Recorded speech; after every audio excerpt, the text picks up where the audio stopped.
বর্তমান দুনিয়াতে যারা বলে আমরা ওলি মানি না, আউলিয়া মানি না, তারা ভণ্ড।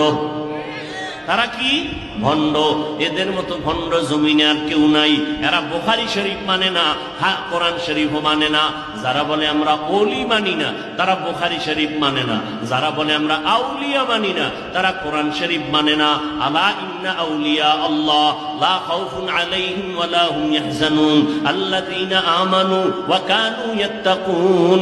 বুখারী শরীফের মধ্যে ওলিদের ব্যাপারে আল্লাহ বলেন হাদিসে কুদসি, মান আদালি ওয়ালিয়ান ফাকাদ আযানতুহু বিল হারব। আল্লাহ কয় আমি দুই দল মানুষের সাথে যুদ্ধ করার জন্য রেডি। কয় দল? এক দলের কথা কোরআনে, আর এক দলের কথা বুখারী শরীফে।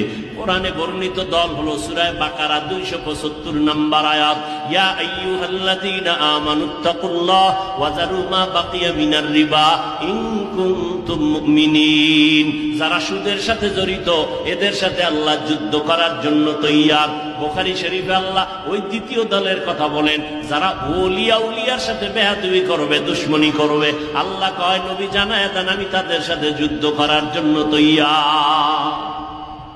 সুদখোর যারা, এদের সাথে আল্লাহ যুদ্ধ করবেন।